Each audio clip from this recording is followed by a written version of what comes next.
तो नमस्कार, जय श्री राम दोस्तों। मैं रज़े स्वागत करती हूँ आपका हमारे चैनल द सक्सेस में। और कैसे हो आप सब लोग? उम्मीद है सब अच्छे होंगे और मैं भी बहुत अच्छी हूँ।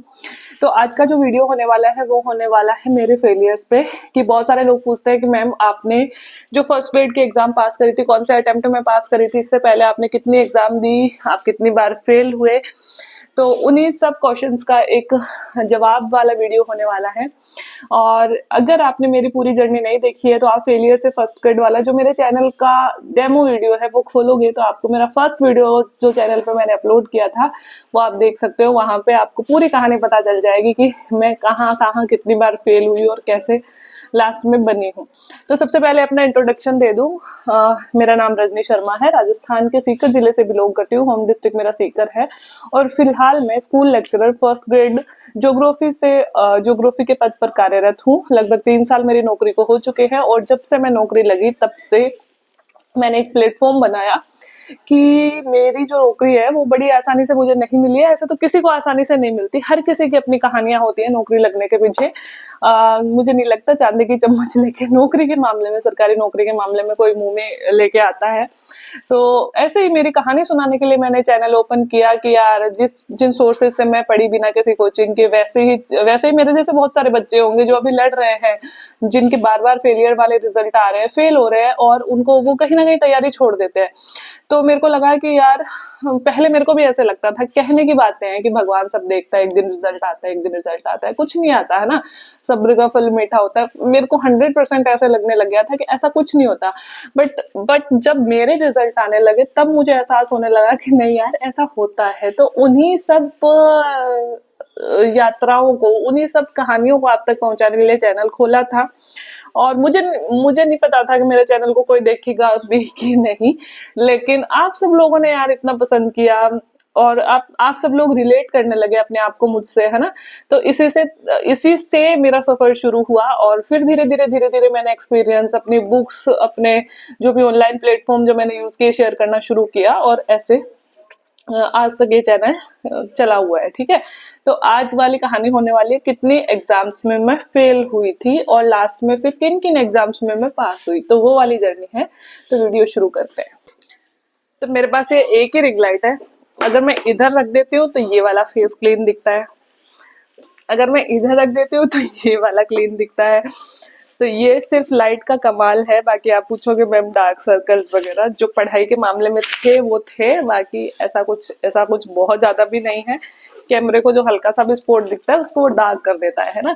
एक वीडियो में आपके बहुत कमेंट आए थे कि मैम चोट लग गई क्या आग के नीचे ऐसे, वो तो मुझे वो घरेलू हिंसा वाला याद आया कि यार लोग वैसे ना रिलेट कर ले, बट ऐसा कुछ नहीं। चलो वीडियो शुरू करते हैं। मेरा सफर शुरू होता है 2012 से। 2012 में मेरी एमए कंप्लीट हुई थी। ज्योग्राफी से मैंने एमए करी थी। उससे पहले जो मेरी ग्रेजुएशन हुई उसमें ठीक ठाक नंबर थे, कॉलेज में मैं सेकंड टॉपर रही। उसके बाद में मैंने ज्योग्राफी से एमए करी और ज्योग्राफी में मेरे मेरे कॉलेज में हाईएस्ट नंबर थे ग्रेजुएशन में, है ना। इतने कि जब हमारा शायद 75 नंबर का रिटर्न एग्जाम हुआ करता था कॉलेज में, मेरे 75 में से 75 मार्क्स आए हुए हैं। तो कॉलेज के प्रोफेसर भी कि रिटर्न एग्जाम में कॉलेज में इतने नंबर कैसे आ सकते हैं, बट मेरे लगभग तीनों साल बहुत बहुत अच्छे नंबर आए। तो वहां से सफर शुरू हुआ। फिर मैंने ज्योग्राफी से एमए करी और जब एमए करी तो भी मैं उस कॉलेज में टॉपर रही ज्योग्राफी की। और फिर 2012 कंप्लीट हुआ और फिर शुरू होता है नौकरियों का दौर। अब हम गांव में रहते थे, समझ नहीं थी कि क्या तैयारी करें क्या नहीं करें। तो हमसे जो बड़े भाई बहन है, मेरे बड़े पापा के बच्चे, उस टाइम पे 2 भाई बहन सेलेक्ट हो चुके थे आरएएस में। तो हमें भी वही गाइडेंस मिला कि आरएएस की तैयारी करनी चाहिए। मेरी बड़ी बहन भी इसी तैयारी में लगी हुई थी। तो उन्होंने मेरे को भी बिठाकर पढ़ाना, राजस्थान पढ़ाना शुरू कर दिया। मेरी जो दीदी है, सगी दीदी, उन्होंने, लेकिन मेरी रुचि नहीं थी, है ना। राजस्थान का भी वही है ना, पढ़ा नहीं होता, तो मेरी रुचि नहीं थी। तो उस टाइम मैं कहा करती थी कि मैं तो ज्योग्राफी में इंटेलिजेंट हूँ, मैं प्रोफेसर बनूंगी, मुझे ना वो नहीं बनना, आरएएस नहीं बनना, है ना। बट हमारे घर में लाइन वही थी तो सब उसी पे लगे हुए थे। चलो फिर भी कि राजस्थान भी पढ़ते।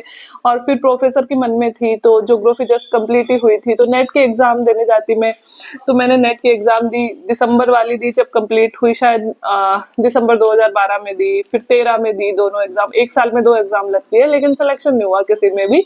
और दूसरी तरफ 13 या 14 में, 13 में वैकेंसी आती है आरएस की और 14 में उसकी प्री लगती है। अब हम गांव में रहते थे उस टाइम, ना सोशल मीडिया था ना कुछ, मतलब कहीं से भी कुछ भी नहीं पता चलता था कि पढ़ना क्या है।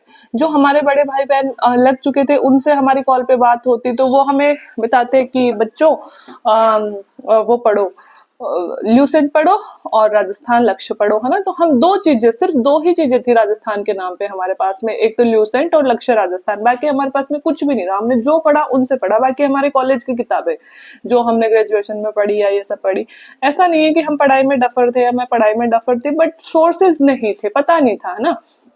एग्जाम दिया इन्हीं के भरोसे, और ऑब्वियस बात है नहीं होना था सिलेक्शन, क्योंकि राजस्थान के सबसे बड़ी एग्जाम है, कहाँ ही दो चीजों से सिलेक्शन हो जाएगा। तो नहीं हुआ सिलेक्शन। जब सिलेक्शन नहीं हुआ, 2014 आ गया ऐसे करते करते, तो फिर उस टाइम तक मेरा जो छोटा भाई था वो हमारे घर से ना, गांव से, मतलब हम बच्चों में से कोई बाहर नहीं गया था, तो भाई मेरा बाहर चला गया। तो तब भाई जब बाहर चला गया और उसने कोचिंग्स वगैरह में कंपटीशन देखा, तो उसने बोला कि पापा बहन को भी भेजो, क्योंकि जितनी बड़ी एग्जाम्स की हम लोग तैयारी कर रहे हैं उतने में घर में बैठे सिलेक्शन नहीं हो सकता, तो आप बाहर निकालो। फिर मेरे पापा ने हमें भी उसी सेम हॉस्टल में जिसमें भाई रहता था, वहां पे गर्ल्स और बॉयज दोनों थे अलग अलग, तो जैसे हम लोग ब्राह्मण है तो हमारे समाज का ही हॉस्टल था, तो उसी में हम मैं गई और उससे वहां से पढ़ाई शुरू करी। अब 2015 में हम हॉस्टल गए और जाके पहली बात तो यार दुनिया, मतलब एक गांव के रहने वाले और फिर शहरी दुनिया देख के वैसे ही समझ में ही नहीं आया एक बार तो कि क्या, कहाँ आ गए कहाँ नहीं आ गए। रूम से ही बाहर नहीं निकलते थे, इवन चाय लाने तक नहीं निकले थे 4 दिन तक, सिर्फ खाना खाने के लिए सामने डिनर टेबल थी उस पे जाते वापस आ जाते। बहुत बहुत बहुत अजीब लगा, माहौल ही बहुत अजीब लगा। फिर उस टाइम क्या हुआ, जैसे हम गए तो वहां पे भाई छोटा था हालांकि हमसे, वो भी इतना कितना जानता था, बट वो भी किसी रीजन से गांव आ गया था कुछ दिन के लिए। तो फिर अब कोचिंग किसकी करें ये समझ में नहीं आ रहा था कि क्या पढ़े। मैं और एक मेरी कजिन गए थे, हम दोनों थे, तो अब क्या पढ़े, मतलब ना तो उस टाइम आरएस की वैकेंसी थी और ना कोई और वैकेंसी आई हुई थी। अब हमें ये भी नहीं पता जयपुर में कोचिंग्स वगैरह मिलती कहाँ है, कहाँ जाना है, किससे पूछे, क्या पढ़ना है, किस, कुछ नहीं पता। चले गए बस जयपुर, है ना। फिर जो आसपास की एक लड़की थी हॉस्टल में जो शायद सेकंड ग्रेड या ऐसे कुछ की कोचिंग ले रही थी, तो वो हमारी थोड़ी जानकार थी, हमारे गांव साइड की थी। हमने उससे पूछा तो उसने बोला कि आप टोंक फाटक जाओ, वहां पे बहुत सारी कोचिंग है, आपको कोई ना कोई कोचिंग मिल जाएगी। अब हम इस दुविधा में कि आरएस की ले या बैंकिंग की ले, मतलब नौकरी किसकी लगनी है यही नहीं पता। शुरू में आरएस का था बट आरएस की वैकेंसी नहीं थी, तो हमें लगा कि पता नहीं कब वैकेंसी आएगी, कब क्या करना है। तो हम ऐसे ही टोक फोटो कैसे जैसे ढूंढते ढूंढते गए। पहली बार हम मतलब हॉस्टल से बाहर निकले, ऑटो वोटो पकड़ा, उसने ऐसे कागज पे हमें दिशा समझाई थी। उस टाइम जीपीएस वगैरह भी नहीं होता था, कुछ नहीं होता था, मतलब स्मार्टफोन तब चले ही थे, इतना ज्यादा स्मार्टफोन वगैरह कुछ नहीं थे। तो ऐसे ऐसे कागज पे हमें दिशा वगैरह समझाई और हम लोग गए। फिर हम लोग जैसे टोक फाटक पे गए तो आरएएस के ऐसे बोर्ड लगे हुए थे एक दो कोचिंगों के बाहर। तो मेरी कजिन ने बोला कि यार लेनी तो देख आरएएस की है ना, पढ़ाई तो आरएएस की ही करनी है। तो हमने कहा ठीक है, हम उन कोचिंग वालों के पास गए तो वो कोचिंग वाले तो ऐसे एक तरह से वो बैठे रहते हैं ना, एक ऐसे कि आ गया मुर्गा झपटने के लिए, उस तरह से एडमिशन फॉर्म हाथ में पकड़ा दिया, इतनी बातों में बरगलाया, और इतनी महंगी महंगी फीसें उनकी, एक एक 1.5 लाख रुपए उस टाइम पूरे बैच के हुआ करते थे। अब हमारे पास 1-1.5 लाख रुपए थे ही नहीं, और कैसे मांग ले यार घर वालों से, हमारा खर्चा हमें घर वाले 3-4 हजार रुपए देते थे महीने के। तो फिर मतलब डर लगा, हाथ में फॉर्म पड़ा है, उन्होंने कहा मैडम आप साइन कर दो बस, बाकी तो हम भर देंगे सारी चीजें, है ना। अब यार जो मेरी कजिन थी वो तो थोड़ी समझदार थी, बोले नहीं हम घर पे जाके बात करके ऐसे ऐसे करेंगे, है ना। तो ठीक है, वो हमने वहां से हम निकले, फिर हमने ना सबसे सस्ती कोचिंग ढूंढी कि सबसे सस्ती कोचिंग कौन सी है।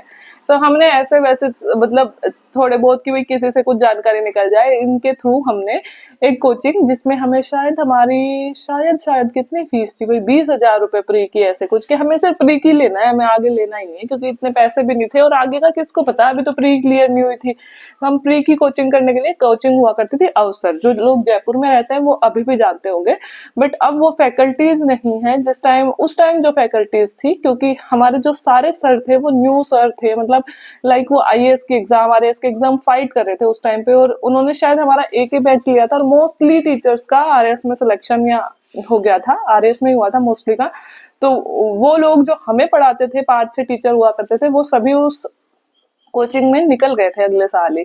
तो फिर वो कोचिंग थी नहीं, तो उस टाइम पे जब हम गए तो वो कोचिंग थी। सारे ऐसे टीचर थे जो रिलीवेंट उसी चीज की पढ़ाई कर रहे थे, खुद भी मतलब आईएएस की कोचिंग ले लेके वो आईएएस तो बन नहीं पाए थे, बट आरएएस की पढ़ाई कर रहे थे वो उस टाइम पे, मतलब फाइट तो कर ही रहे थे। तो बड़ी अच्छी तरह से उन्होंने हमें तैयारी करवाई, हम उस कोचिंग में जाने लगे। इसी दरमियान हुआ क्या कि जो वैकेंसी में हम फेल हुए थे, 13 वाली या 14 वाली जो भी थी, वो प्री का पेपर रद्द हो गया क्योंकि धांधली हुई थी, और वही वैकेंसी का फिर से 2015 में पेपर होना था, फिर से वैकेंसी आई वही। तो हमारे पास में चांस आ गया है ना।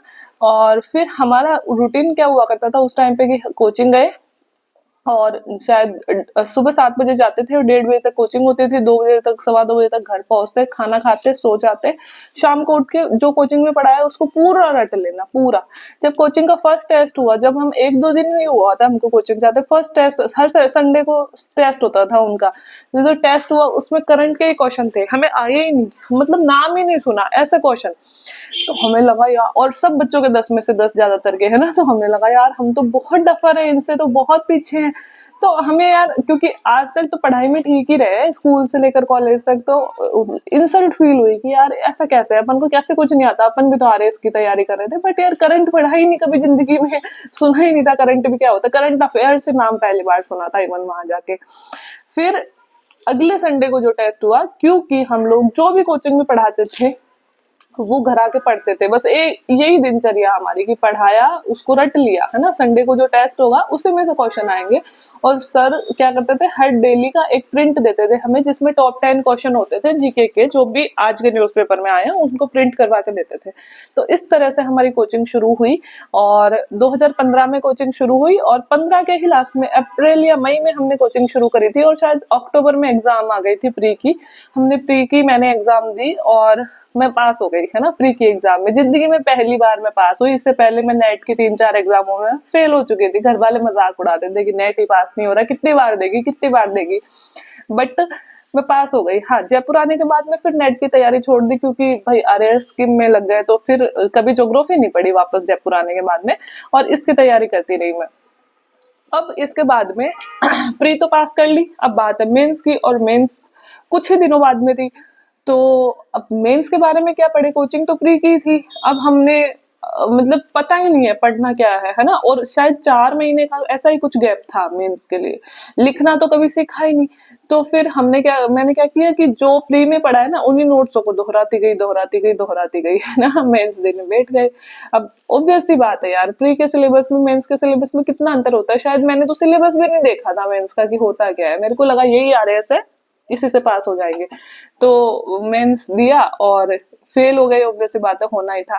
बट उस फेलियर में भी खुशी थी, क्यों, क्योंकि 218 नंबर आए थे मेरे उस टाइम पे, और कट ऑफ शायद शायद 240-44 ऐसे कुछ गई थी। तो मैंने कहा यार, मैंने बिना कुछ पढ़े प्री की तैयारी में मेंस के इतने करीब आ गई, तो अगली बार तो 100% चांस है कि मैं पास हो जाऊंगी, है ना। तो वो जो फेलियर था वो बड़ा अच्छा लगा, क्योंकि एक तो इतनी बड़ी एग्जाम फाइट कर ली आरएएस वाली, पास भी हो गई, फिर मेंस में भी कुछ ही नंबरों से रही, मेरे लिए तो कुछ ही नंबर थे वो उस टाइम पे, है ना। तो इस तरह से आरएएस वाली जर्नी शुरू हुई, और ऐसे करते करते 2016 आ गई। ठीक है, अब 2016 में वापस से नई वैकेंसी आने वाली थी, हम वेट कर रहे थे और हम तैयारी भी कर रहे थे। इस दरमियान मैंने सोचा कि यार क्या करूं घर पे रह के, तो मैंने सोचा कि यार पिछली बार मेंस कमजोर रही थी, तो क्यों ना मेंस की कोचिंग ले ले इस बार, है ना, क्योंकि हॉस्टल में ही रहना होता था सारे दिन। तो फिर मैंने पापा से बात करी, फिर से मैंने ऐसे ही कि सस्ती कोचिंग ढूंढते हैं, तो थोड़ी ठीक ठाक से रेंज की कोचिंग, शायद 35 या 40 हजार रुपए मेंस की, सिर्फ मेंस की लेनी थी, तो वो फीस थी उसकी। और अभी तो कोचिंग बड़ी महंगी, इससे भी बहुत महंगी हो गई है, लेकिन हमारे लिए उस जमाने में हमारे लिए बहुत था, 2016-17 में ये पैसे भी बहुत ज्यादा थे, और स्प्रिंग बोर्ड और उनके पैसे तो और भी ज्यादा थे, उसमें तो जाने का हम सोच भी नहीं सकते थे। बट इस बार जो कोचिंग ज्वाइन करी उसमें टाइमिंग था दोपहर में, आई थिंक 12:30 बजे निकलती थी मैं घर से, उनका टाइमिंग शायद 1 बजे का था, 1 बजे से लेकर शाम को 8 बजे तक। अब मेरे हॉस्टल में तो एंट्री 6 बजे तक की थी, या 7, 7:30 बजे तक वो कोचिंग चलती थी। तो मैं वहां से 5:30 बजे निकल जाती थी, क्योंकि मेरे हॉस्टल में एंट्री नहीं थी, 1 घंटा मुझे पहुंचने में चल लगता था। वो उस साइड बना दी थी ना, फिर आगे कोचिंग मतलब आगे वाले कौन सा एरिया है मैं भूल गई उसका नाम, वहां चली गई थी जहां अभी सारी कोचिंग है। तो वहां से पहुंचने में 45 मिनट लग जाते थे। तो फिर मैंने वो वाली कोचिंग ज्वाइन, मतलब मेरी जिंदगी की सबसे बड़ी गलती 2017 में जो मैंने वो कोचिंग ज्वाइन करी। फर्स्टली मेरा पूरा दिन खराब, 12:30 बजे जाने के चक्कर में अंदर से ऐसा कि निकलना है वो दिन। सुबह भी कोई खास पढ़ाई हो नहीं पाती थी, और सुबह सुबह तो वैसे ही चहल पहल से रहती है हॉस्टल में, तो नहीं हो पाती थी। इसके बाद में पूरा दिन कोचिंग में, रात को मतलब वही है 7 बजे 6:30 बजे पहुंच रही हूँ मैं, है ना। और फिर थक जाती थी इतना ट्रैवलिंग करके, है ना, घंटा भर कोचिंग जाने में, घंटा भर आने में, और वहां पे फिर वो कोचिंग वालों के लगभग पूरा दिन कोचिंग है ना। दिमाग खराब हो गया। शायद मैं कितने दिन गई होंगी, मैंने 3-4 महीने गई होंगी। उसी उसी दरमियान 2017 वाली वैकेंसी आती है, और 16 थी या 17 थी आई थिंक, है ना। तो वो वाली वैकेंसी आती है जिसके एग्जाम 17 में लगी थी। और उसमें, और क्योंकि मैं तो मेंस की कोचिंग कर रही थी, और क्यों की थी मैंने मेंस की कोचिंग, क्योंकि उस टाइम हुआ क्या था, सारी एग्जाम्स का ना सिलेबस चेंज कर दिया था आरएस मेंस का। और उसमें मैथ्स चला दी थी, उसमें साइकोलॉजी, दर्शन शास्त्र, लॉ, है ना, इतने सारे सब्जेक्ट ऐड कर दिए। अब ये सब्जेक्टों के तो नाम ही नहीं सुने कभी। पहले तो ऐसा होता नहीं था, पहले सब्जेक्ट का पेपर लगता था कि आपको मेंस के लिए एक सब्जेक्ट चूज करना है। तो मेरा सब्जेक्ट अच्छा खासा था, मैंने सोचा था मैं ज्योग्राफी चूज कर लूंगी और पास हो जाऊंगी, मेंस में तो कोई दिक्कत ही नहीं है। और रिटर्न नंबर मेरे कॉलेज में अच्छे आए होते, तो मेरे को लगता था कि मेरी रिटर्न तो वैसे ही अच्छी है। तो लेकिन अब क्या हुआ कि भाई सिलेबस चेंज कर दिया, तो इसलिए भी मैं डर गई कि यार पिछली बार मेंस रह गई थी, लेकिन इस बार सिलेबस चेंज कर दिया, अब क्या होगा मेरा, है ना। तो इसलिए मैंने कोचिंग करी। बट उन कोचिंग वालों ने, एक तरह से मैं नाम नहीं लूंगी, धोखा किया। कि उन्होंने जो शुरुआती हमें 3 महीने 4 महीने में गई, और उसमें वो पढ़ा क्या रहे हैं, हिस्ट्री, राजस्थान, साइंस, मैथमेटिक्स, जो सिंपल चीजें हैं उसमें भी वो जो हम पहले से प्री में पढ़ चुके हैं। और मैं पढ़ने के लिए गई थी कि जो लॉ आई है, जो दर्शन शास्त्र आया है, जो नई नई चीजें आई थी, जो सब्जेक्टों के नाम भी नहीं सुने थे वो। बट उस टाइम पे फिर आरएस की वैकेंसी आ गई प्री की, है ना। अब प्री में उन्होंने छुट्टी नहीं दी, छुट्टी दी हमें प्री से 20 दिन पहले, और मैं इस वहम में कि प्री तो पिछली बार ही निकाल दी थी, इस बार भी निकाल दूंगी। और टाइम तो उधर सारा कोचिंग में खराब हो रहा है, उधर मेंस की तैयारी, और मेंस की भी इतनी बेकार तैयारी। जो सब्जेक्ट नए चले थे उसके लास्ट में उन्होंने प्रिंटेड नोट्स पकड़ा दिए कि ये लो, इनसे पढ़ लेना जाके घर पे, है ना। तो इतना दिमाग खराब हुआ, लेकिन फिर भी इस कॉन्फिडेंस में कि मैं पास कर लूंगी। अब प्री दे दी, और देते ही पता चल गया था कि नहीं होना है। बॉर्डर पे थी मैं, और जैसे रिजल्ट आया तो कंफर्म हो गया कि प्री नहीं हुआ। अब वो मेरी जिंदगी का सबसे बड़ा धब्बा था कि एक लड़की जो पिछली बार उसने मेंस दी है, और बिना किसी खास तैयारी के 2-3 महीने 4-5 महीने की तैयारी के उसने प्री पास करी है, और इस बार जब वो मेंस की कोचिंग ले रही है, घर वालों को सपने दिखा रही है कि मैं आरएस बनूंगी क्योंकि मैं मेंस की कोचिंग ले रही हूँ, है ना, और वो प्री में फेल हो जाती है ना।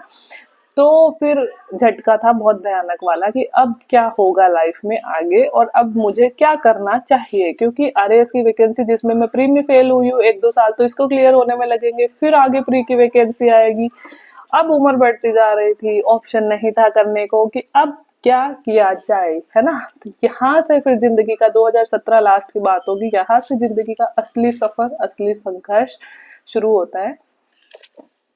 तो 2017 से जब प्री में फेल हो गई, वहां से शुरू होती है संघर्ष की कहानी, वहां से शुरू होती है जीवन शैली का चेंज होना, वहां से शुरू होता है मेरा डिप्रेशन। और उस टाइम पे सच में, मतलब मेरे पास में कुछ भी नहीं था करने को, मतलब मैं क्या करूं।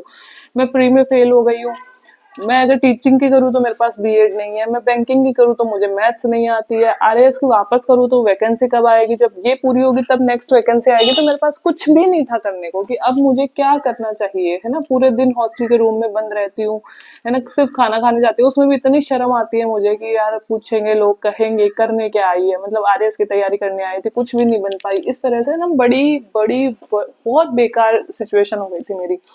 अब मैंने सोचा उस टाइम पे, फिर मैं घर आई हुई थी, और मैंने किसी फ्रेंड का फोन आया कि यार जी मैं ना बीएड कर रही हूँ, और कोई प्राइवेट यूनिवर्सिटी है वो ऐसे ऐसे बीएड करवा रही है, तो तू भी करना चाहती है क्या। मैंने कहा जाएगी। तो मैंने कहा कि, तो उसने कहा फीस थोड़ी ज्यादा है उसमें, ऐसे ऐसे 2017 के बाद है। तो मैंने कहा कितनी, तो उसने कहा कि इतनी। तो मैंने कहा नहीं यार, मैं तो नहीं मांग सकती है, पापा से किस मुंह से मांगू यार, और मैं बीएड कर भी लूँ। उसने कहा कि यार देख 3 वैकेंसी आने वाली है, first grade, second grade, third grade की, चलो मैं मांग भी लूँ, तो भी मैं कैसे भरोसा करूं मेरा सिलेक्शन हो जाएगा। मुझे तो ज्योग्राफी पढ़े सालों हो गए, है ना, मेरे तो दिशा ही अलग हो गई। तो फिर मैंने कहा नहीं नहीं यार, मैं तो नहीं मांग सकती, ठीक है। हाँ। तो मैंने बोला कि नहीं, मैं पापा से पैसे नहीं मांग सकती हूँ। तो मम्मी ने सुन लिया, जब मैं फोन पे बातें कर रही थी तो मम्मी ने पापा को बता दिया। पापा ने फिर मुझे कॉल किया कि बेटा कितने पैसे चाहिए, तो मैंने कहा पापा इतने चाहिए, बट रहने दो। तो पापा ने कहा नहीं बेटा, पढ़ाई के लिए कोई कमी नहीं है, तू तो पढ़, जिंदगी में कभी ये नहीं रह जाए कि काश वो कर लेती तो शायद मैं जॉब लग जाती, है ना। और पापा ने यूनिवर्सिटी वालों से बात करी, देखा कि कोई फेक यूनिवर्सिटी तो नहीं है और सब कुछ सही था, तो पापा ने वहां पे मेरा एडमिशन करवा दिया। तो इस तरह से मेरी बीएड शुरू हो गई एक तरफ, और दूसरी तरफ फिर मुझे जब पापा ने मेरे लिए इतना सब किया तो मुझे लगने लगा कि यार पापा जो मेरे पे इतना भरोसा कर रहे हैं और मुझे खुद पे भरोसा नहीं है, वो लड़की जो आज तक किसी भी एग्जाम का उसने पॉजिटिव रिजल्ट नहीं दिया, आरएएस में फेल हो गई, प्री पास करी बट आगे तो फेल हो गई, नेट में मैं इतनी बार फेल हो चुकी हूँ, है ना, जिसपे हॉस्टल में रह रही है, पैसे खर्च कर रहे हैं, और शायद दुनिया का कोई और बाप होता तो वो शायद उस पे कभी भी इतने पैसे नहीं खर्च करता। और पापा जब मैं मांगने से हिचकिचा रही हूँ कि नहीं पापा मुझे नहीं चाहिए, पापा आगे से कह रहे हैं। इसलिए मैं हमेशा जब भी मेरे वीडियोस आते हैं तब पापा का नाम होता है कि यार मेरा जो बाप है वो दुनिया में शायद बहुत कम पापा होते होंगे। बहुत सारे लोगों की टैलेंटेड लड़कियां होती हैं लेकिन फिर भी उनसे बिना पूछे उनकी शादी करती जाती है। मेरी शादी की उम्र हो रही थी बट मेरे पापा फिर भी, रिजल्ट खराब आ रहे हैं और मैं रह रही हूँ वहां पे, खर्चा हो रहा है, फिर भी मेरे पे भरोसा कर रहे हैं और मेरे को आगे से बोल रहे हैं कि तू पढ़ाई कर, बाकी मैं संभाल लूंगा। क्योंकि क्यों? सिर्फ इसलिए कि वो मेरी आंखों में आंसू नहीं देख सकते थे, मेरे को निराश नहीं देख सकते थे। इसलिए मैं कहती हूँ कि शायद मतलब मेरे पापा ने जितना अपनी बेटी के लिए किया है ना, बेटों के लिए तो सभी करते हैं, जितना बेटी के लिए किया है बहुत बहुत कम पेरेंट्स होते हैं जो अपने बच्चों के लिए करते हैं। इसलिए मैं हर एक पेरेंट्स को कहती हूँ कि यार उस टाइम पे सपोर्ट करो जिस टाइम पे उनको जरूरत है। और मेरे पापा ने मेरे उसी टाइम पे मेरा साथ दिया था, मेरे को कभी नहीं डांटा कि तू फेल कैसे हो गई, कभी नहीं पूछा कोई कमी रह गई क्या, क्योंकि उनको उनको भरोसा था कि यार पढ़ाई में तो इंटेलिजेंट है बच्ची, अगर प्री भी पास करिए तो ठीक ही होगी ना, पढ़ाई में हर कोई तो कर नहीं पाता है, कॉलेज में इतने अच्छे नंबर आए तो फिर मैंने जो मैं उस टाइम पे सुसाइडल मतलब फेज में जी रही थी सच में, मतलब दिन रात मेरे को ऐसे आते थे कि मैं क्या कर रही हूँ यार, मैं क्यों हूँ इस दुनिया में, मैं कुछ भी तो अच्छा नहीं कर पा रही हूँ। मैं मतलब मैं मेरे पापा को इंसल्टिंग फील करवा रही हूँ, मैं उनके पैसे वेस्ट कर रही हूँ, ऊपर से मैं बोझ बन गई हूँ, मैं शादी के लिए अभी हाँ नहीं भर रही हूँ, तो मैं क्यों जी रही हूँ, है ना। और मेरे को सच में ऐसे मन करता था कि मैं मर जाऊं, है ना। लेकिन उस टाइम पे मेरे पापा ने मेरे पे भरोसा किया और मैंने उनके भरोसे पे भरोसा किया कि यार अगर पापा मेरे लिए इतना सोच सकते हैं तो अब मैं करूंगी, और मैं इनके लिए करूंगी, है ना, मेरे लिए नहीं इनके लिए करूंगी। और तब मुझे लगा कि अब कुछ भी करना पड़े, चाहे कुछ भी करना पड़े, बट अब मैं पीछे नहीं हटूंगी, है ना। और फिर मेरी जिंदगी में शुरू होता है वो टर्निंग पॉइंट अलग। फिर मैंने अपनी जीवन शैली चेंज करना शुरू किया। मैंने लाइब्रेरी जो हमारे हॉस्टल के पास में ही हुआ करती थी, पाठ्य पुस्तक अकादमी नाम का एक ऑफिस है, गवर्नमेंट ऑफिस है, उन्होंने अपने बेसमेंट, क्योंकि जालाना में कच्ची बस्ती टाइप जगह है, वहाँ पे थोड़े गरीब से लोग रहते हैं, तो उन बच्चों की हेल्प करने के लिए वो लाइब्रेरी खोल रखी थी। तो मैं उस लाइब्रेरी में जब गई तो मैंने जिंदगी में पहली बार लाइब्रेरी देखी, इतनी साइलेंस कि वहां पे सांस भी तेज ले ले तो आवाज आती है, और इतना ध्यान मग्न होके लोग पढ़ रहे हैं कि कोई गर्दन ही नहीं उठा रहा, कौन आ रहा है कौन जा रहा है ना। तो मैंने सोचा यार ऐसा भी माहौल होता है, मैंने तो उससे पहले पिक्चरों में देखी थी ये सारी चीजें। तो मैंने सोचा कि यार, फिर मैं वहां पे सिर्फ सिर्फ मूमल लेके गई थी और मैं 2 घंटे में मैंने मूमल कंप्लीट कर ली, 2 घंटे ही रुकी थी मैं वहां पे, मूमल कंप्लीट कर ली। तो मेरे को लगा यार इतना कंसंट्रेशन हो सकता है इस जगह पे। फिर मैंने सोचा कि मैं यही लाइब्रेरी ज्वाइन करने वाली हूँ, है ना। बहुत ही सामान्य लाइब्रेरी थी, सिर्फ पंखे थे उसमें, वो भी ऐसे गर्दन हिलाते थे, ट्यूबलाइट्स लगी थी, लेकिन बहुत बड़ा हॉल था तो अंधेरा सा ही रहता था, रोशनी नहीं रहती थी ज्यादा।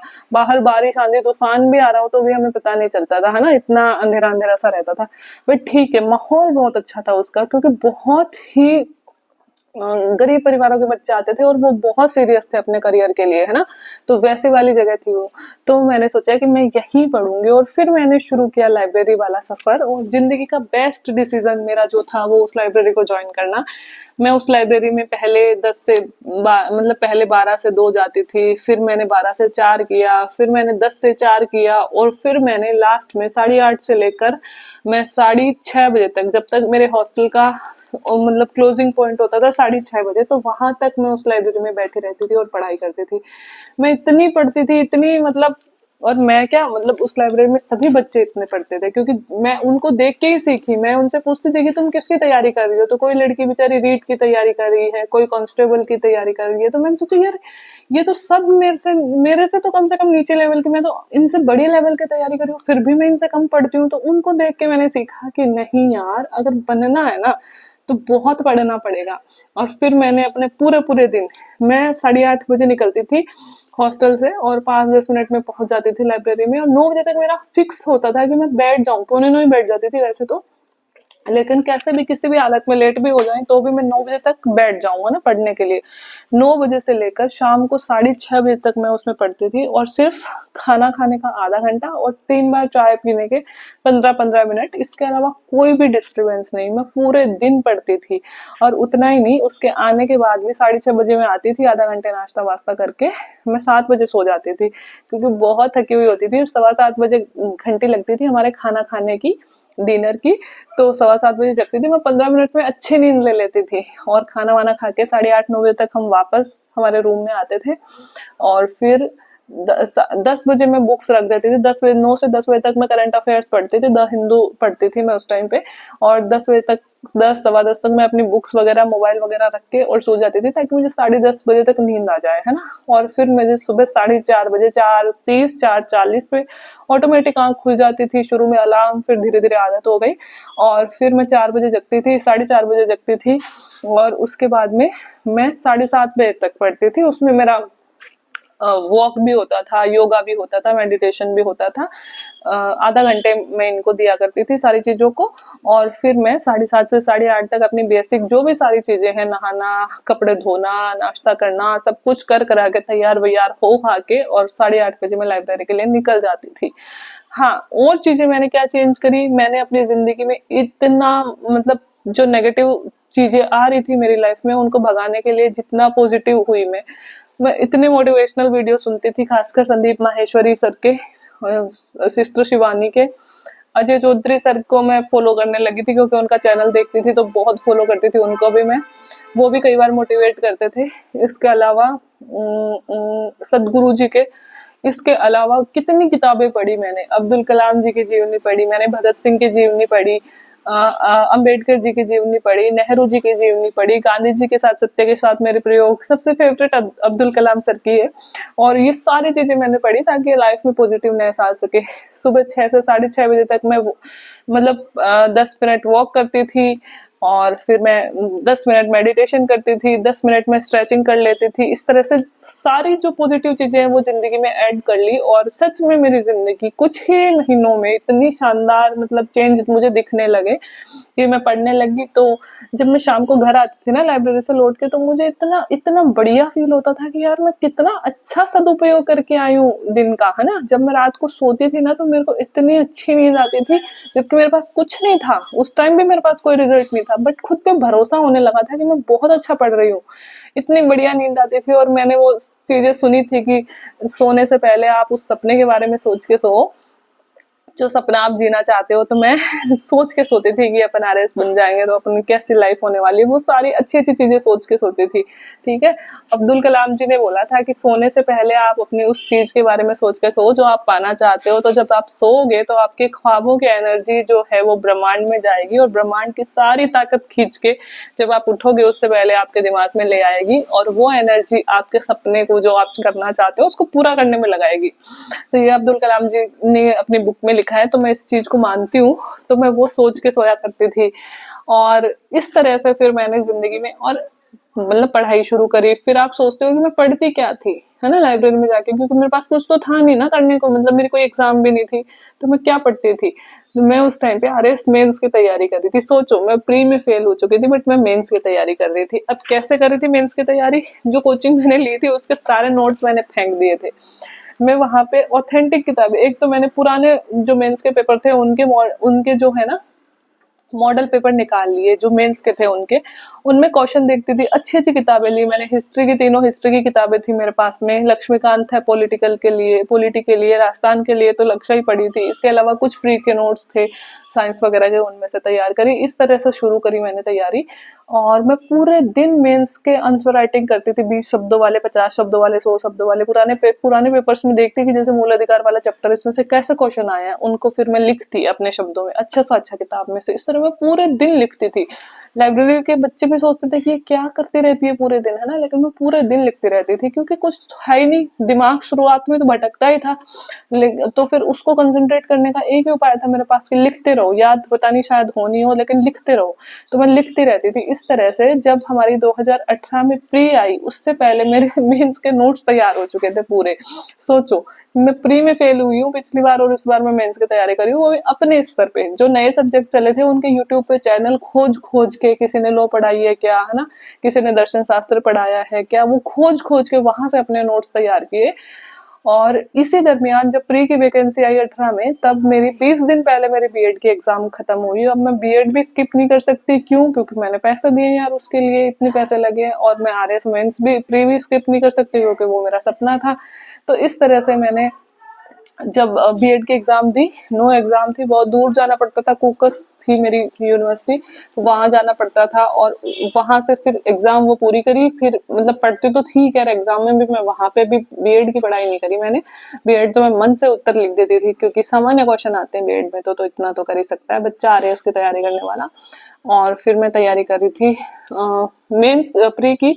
और जब मेरा प्री का एग्जाम हुआ तो मेरा हाँ, इस बार जो मेरा लक्ष्य था वो था 100+ नंबर लाना प्री में। जो बच्चे पिछली बार हमारे लड़कियों के 66, 67, 68 कट ऑफ जाती है, जो पिछली बार प्री में फेल हुई थी, उसने टारगेट बनाया अपना 100+ का। और जो मैंने मेंस की इतनी अच्छी तैयारी करी थी, क्योंकि प्री का वही सिलेबस है यार जो मेंस का है ना, तो इतनी अच्छी जो तैयारी करी थी, तो मुझे भरोसा था कि मैं लेके आऊंगी। और जब मैं प्री का पेपर देके निकली, तो टफ पेपर था यार 2018 का। इस बार वाला जो टफ पेपर है वो सबसे टफेस्ट पेपर है प्री का, और जो हमारा था 18 का वो भी बहुत टफ था, इससे कम बोल दो लेकिन था।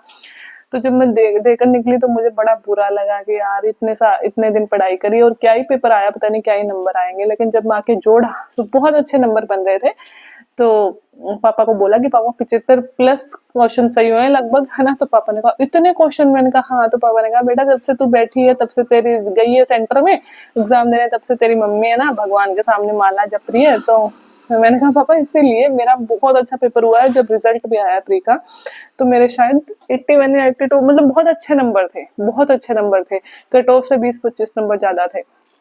और इसी दरमियान मैंने रीट की एग्जाम दी, है ना। तो पूछा लड़कियों किससे कि भाई क्या सिलेबस होता है, तो उन्होंने बताया साइकोलॉजी भी होती है, बाकी चीजें तो आरएएस प्री में पढ़ते हैं वही थी सामान्य लेवल की। उन्होंने कहा साइकोलॉजी भी होती है।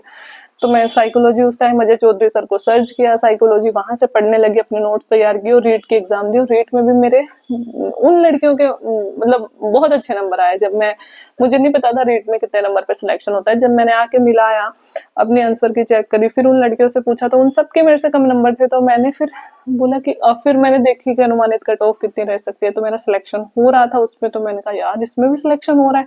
तो इस तरह से फिर प्री हुआ, रीट भी क्लियर हुआ। इसी दौरान सीटेट की एग्जाम दी, जो सेंटर लेवल की जो टीचिंग एग्जाम है उनके लिए लगती है। तो वो भी दोनों दोनों लेवल मैंने पास किए। तो धीरे धीरे कॉन्फिडेंस आने लगा कि शायद जीवन शैली सही रास्ते पे चल रही है, यही वो जीवन शैली है जिससे हमको आगे सही डायरेक्शन मिल सकती है जिंदगी को। तो यहाँ से फिर मैंने शुरू किया सफर, और जो फेलियर जो इतने साल चल रही थी वो धीरे धीरे पास शब्द में कन्वर्ट होना शुरू हुई। अब यहाँ से आगे कैसे हुआ वो बताती हूँ। अब क्या हो रहा है, शाम हो गई है, टाइम हो गया है 6:30, अंधेरा हो रहा है बाहर। तो आधा चेहरा अब काला दिखेगा, क्योंकि एक ही रिंग लाइट है जो मैंने यहाँ रख रखी है, आधा आपको गोरा दिखेगा। बट कोई नहीं, कहानी को पूरी करते हैं। अब आरएएस की एग्जाम पास करने के बाद में प्री की एग्जाम का रिजल्ट आया, मैंने प्री पास करी। और अब मेंस की तैयारी, मैंने एक तरफ मेंस की तैयारी शुरू कर दी। इसी दौरान सेकंड ग्रेड का पेपर लगा, बट सेकंड ग्रेड मेरा पास नहीं हुआ, क्योंकि ऑफ कोर्स सेकंड ग्रेड का सिलेबस थोड़ा सा अलग है और मेंस का थोड़ा अलग था। तो उस ट्रेंड में ही नहीं थी मैं बिल्कुल ही, है ना।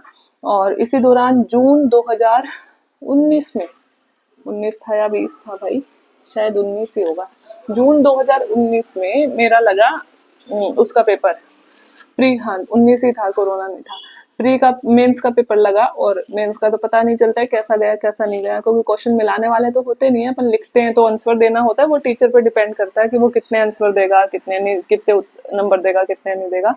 और फिर मैंने जून में जब मेरा पेपर लग गया तो फिर 7 जनवरी 2020 की थी, 2020 था क्या वो, हाँ 2020 ही था, 7 जनवरी 2020 की थी फर्स्ट ग्रेड की एग्जाम, है ना। डेट्स वगैरह थोड़ी इधर उधर हो जाए तो माफ करना यार मेरे को, मैं डेट्स तो बिल्कुल भी याद नहीं रहती। तो वो एग्जाम था, और उस दरमियान जैसे जून में मैंने मेंस का एग्जाम दिया, और जून के बाद में एसआई का वो था मेरा, इस बीच में मैंने एसआई का पेपर दिया था, और एसआई का भी मेरा पेपर क्लियर हो गया था, है ना। एसआई जो प्री होता है वो क्लियर हो गया था, और फिर था एसआई फिजिकल। तो जो एसआई में मेरे नंबर आए थे प्री में, जो मैंने जोड़े थे वो बहुत अच्छे नंबर थे, जो कट ऑफ थी उनसे 20-22 नंबर ज्यादा थे, तो मेरे को लगा था कि प्री उसमें क्वालिफाइंग, फिजिकल उसमें क्वालिफाइंग था, और फिर इंटरव्यू के नंबर जुड़ने थे, इंटरव्यू और रिटन एग्जाम के नंबर जुड़ने होते हैं एसआई में। अब चेंज हो गया हो तो पता नहीं, उस टाइम यही था।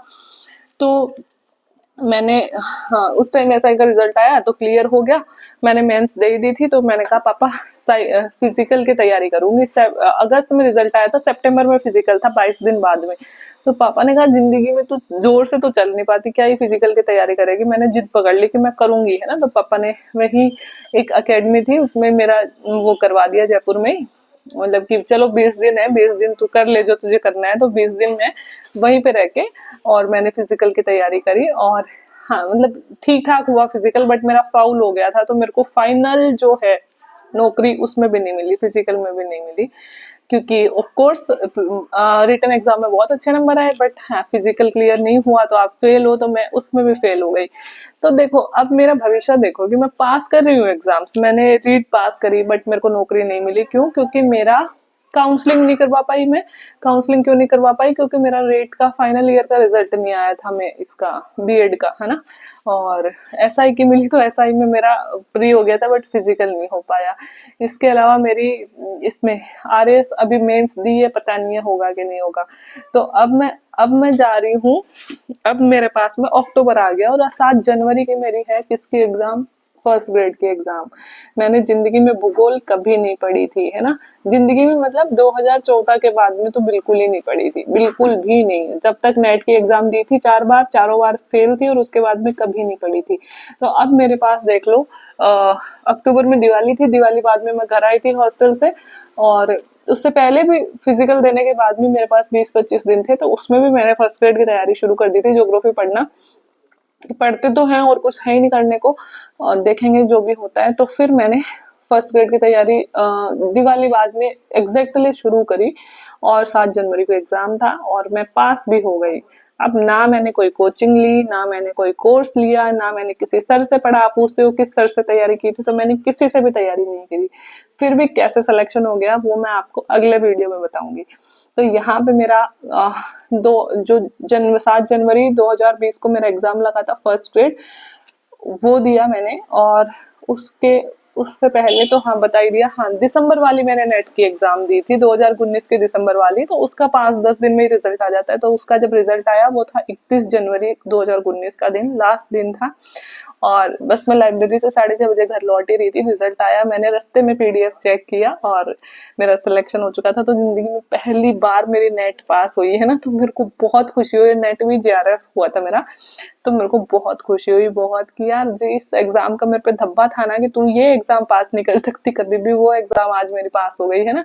तो कॉन्फिडेंस आने लगा था, बट नौकरी नहीं थी मेरे पास में, अभी भी नहीं थी, है ना, क्योंकि मेंस का भरोसा नहीं है आगे क्या होना है क्या नहीं होना। फिर रिजल्ट आता है किसका, फर्स्ट ग्रेड का। और फर्स्ट ग्रेड का जब रिजल्ट आता है तो ऑफ कोर्स सी बात है कि सिलेक्शन हुआ था मेरा। कैसे हुआ था, क्या मेरे अनुभव थे, वो मैंने आपको पहले वाली जर्नी वाले वीडियो में बताया है। चैनल आप खोलोगे तो आपको फर्स्ट वीडियो मिलेगा, है ना। तो जिसका किसी को भी भरोसा नहीं था कि मेरा फर्स्ट ग्रेड में हो जाएगा। हालांकि कट ऑफ जब पेपर दे के आई तो मैंने चेक किया, तब पता लग गया था कि हाँ सिलेक्शन हो जाएगा। फिर भी दो कट ऑफ चलती हैं। फर्स्ट कट ऑफ में जब मेरा हुआ सिलेक्शन, तो जो सेकंड कट ऑफ और सब्जेक्ट की आ रही थी, ज्योग्राफी का सबसे लास्ट में रिजल्ट आया था, तो और सब्जेक्ट की आ रही थी ना, उसमें बहुत अंतर हो रहा था। और मैं लिटरली हर जैसे हिस्ट्री की आई, हिंदी की आई, सबके बाद में पापा को फोन करके मैं रोती थी कि पापा इतना नंबर का अंतर है, पापा इतने नंबर का अंतर है, मेरे तो शायद इतने तो नहीं होंगे। और मैं हमेशा रोती थी, है ना। और फिर जो लास्ट में जब रिजल्ट आया तो भरोसा ही नहीं हुआ, मुझे भी नहीं हुआ, घर वालों को भी नहीं हुआ। और वही पापा को जैसे ही मैंने फोन किया, मैंने चुपचाप अपनी कट ऑफ खोली, किसी को भी ना बताया, सामने रूममेट्स बैठी थी उनको भी नहीं बताया, चुपचाप अपनी कट ऑफ खोली। और मेरे नंबर थे उसमें 80 93 60 है ना, उसमें मेरे नंबर थे। तो मैंने नंबर देखा, मैंने कहा सच में मेरे ही है। फिर मैंने चुपके से मेरी अलमारी में से आइडेंटिटी कार्ड निकाला एग्जाम वाला, फिर उसमें नंबर मिला है, मैंने रोल नंबर। फिर मैंने वापस से पीडीएफ देखी, क्योंकि आज तक यार किसी भी एग्जाम में फाइनल सिलेक्शन की पीडीएफ में नंबर नहीं मिले थे मुझे, है ना।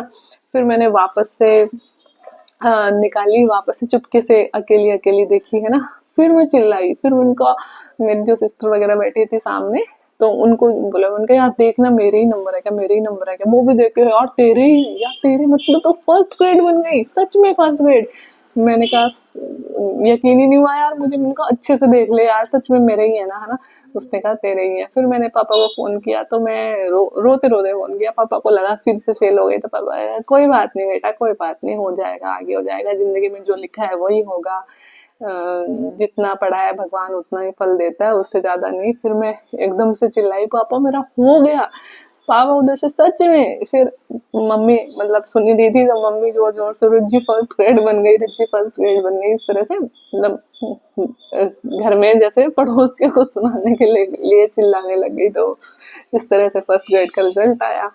और वो गाना जो मैं हमेशा बताती हूँ, तुझे सूरज कहूँ या चंदा, तुझे चांद कहूँ या सितारा, मेरा नाम करेगा रोशन, जग में मेरा राज दुलारा। पापा वो गाने लगे। हम फेल होते थे तब भी गाते थे पापा, ऐसी बात नहीं है कि फेल होते तब नहीं गाते, है ना। और पास हुए तब उस दिन शायद घमंड से गाया होगा। और इस तरह से रिजल्ट आया, और फर्स्ट ग्रेड फाइनली बन गई। जब फर्स्ट ग्रेड की ज्वाइनिंग हो गई अप्रैल 2021 को, उसके बाद में मेरा रिजल्ट आता है शायद मई या जून में आता है, शायद जून या जुलाई में आता है आरएएस वाला रिजल्ट। और आरएएस में मेरी 1052 भी कट ऑफ आई, रैंक आई थी, जिसमें टोटल 1070 पद थे, 1070 बच्चों का सिलेक्शन होना था। तो मेरा सिलेक्शन हुआ था, 1052वीं रैंक आई थी। बट जो रिजर्वेशन फॉर्मूला होता है उसमें फिर वो नीचे खिसक जाते हैं, अपन रिजर्व कैटेगरी में जब नहीं आते हैं। तो मैं रिजर्व कैसे भी रिजर्व कैटेगरी में नहीं थी, तो फिर वो नीचे खिसक के, और फिर मुझे कोई अच्छा पद नहीं मिल पाया, है ना। तो फिर मुझे कोई पद नहीं मिल पाया था आरएएस में। हाँ, सिलेक्शन हुआ था, बट ऑब्वियस सी बात है कि रैंक नीचे थी, तो फिर पद नहीं मिल पाया था, है ना। तो उसके बाद में मैंने आरएएस की तैयारी नहीं करी। तो इस तरह से आरएएस का सफर खत्म हुआ, और फर्स्ट ग्रेड का सफर शुरू हुआ। और फर्स्ट ग्रेड से बाद तक की जर्नी तो सारी आपके सामने है ही। मेरी फर्स्ट ज्वाइनिंग से लेकर 3 साल का सफर तक की सारी कहानियां आपके सामने हैं। तो ये कहानियां जब आप देखना और सुनना चाहते हो, तो नीचे चैनल को स्क्रॉल करो, आपको बहुत सारे वीडियोस मिल जाएंगे। तो ये थी मेरी कहानी, एक ऐसी लड़की जिसपे सिर्फ फेल होने के धब्बे लगते थे। और एक दिन जब रिजल्ट आने लगे, तो इतने आने लगे कि सफलता गिनवाई जाने लगी कि हाँ मैंने रीट भी पास करी, मैंने एसआई भी पास करी, मैंने टेट भी पास करी, मैंने नेट भी पास करी, मैंने आरएएस प्री मेंस इंटरव्यू सब पास किए, और मैं आज व्याख्याता के पद पोस्टेड हूँ। लेकिन ये जो जर्नी होती है ना, ये मतलब इतनी आसान नहीं होती यार। डिप्रेशन, लोगों के ताने, लोगों की, लेकिन सबके होते हैं यार। मेरे स्पेशल तो थे नहीं, आपके भी वही दिन चल रहे हैं, मेरे भी वही दिन थे। और किसके लाइफ में नहीं होते, सबके लाइफ में होता है। जब तक हम नहीं बनते हैं, जब तक सब ऐसे ही बोलते हैं, जब बन जाते हैं तब एग्जाम्पल दे देते हैं। बहुत सारे लोग कहा नीचे कमेंट करने लगे हैं आजकल, जब से चैनल थोड़ा थोड़ा ग्रो होने लगा है, कि इसकी कोई नहीं सुनता अगर ये नौकरी नहीं लगी होती। तो मैं खुद ही कहती हूँ, मेरी कोई क्यों सुनेगा यार अगर मैं नौकरी नहीं लगी। यही तो अंतर किया है मैंने, है ना, कि जो लोग बोलने वाले हैं और जो लोग सुनने वाले हैं, इतना सा ही तो अंतर किया है मैंने, कि यार मैंने लड़ लड़ा के, मर मरा के, जिद कर कर आके कैसे जैसे मैं नौकरी लगी हूँ, तभी तो आप सुनोगे, है ना। तो सीधी सी बात है, मैं तो खुद कहती हूँ कि मेरे में कुछ स्पेशल नहीं है, बस मेरे में इतना स्पेशल है कि मैं हार नहीं मानी, और लास्ट में जो चाहा था वो नहीं मिला, लेकिन उसे उसके आसपास की चीज मिल गई। और मैं तो खुद मेरी कहानियां सुनाती हूँ कि भाई साहब मैं तो इतनी बार फेल हो चुकी हूँ, मेरे में तो खुद में ही हिम्मत नहीं थी किसी को अपनी कहानी बताने की, और नहीं होती अगर मुझे रिजल्ट नहीं मिलता तो बस ये थी कहानी मेरी। और फिर आगे का सफर आपके सामने ही है। हाँ, रही बात फर्स्ट ग्रेड की, कि 3-4 महीनों में मैंने क्या ऐसा कर लिया कि 3-4 महीनों में फर्स्ट ग्रेड बन गई। तो अगर आप वो सुनना चाहते हो, तो बिना किसी कोचिंग के, बिना किसी ऑनलाइन कोर्स के कैसे मैं बनी हूँ फर्स्ट ग्रेड, तो आप नीचे बताना कमेंट करके, मैं अगला वीडियो उसके लिए डेडिकेटेड फर्स्ट ग्रेड के लिए बनाऊंगी, ठीक है। आज के लिए इतना ही। वीडियो देखने के लिए thank you so much, bye bye.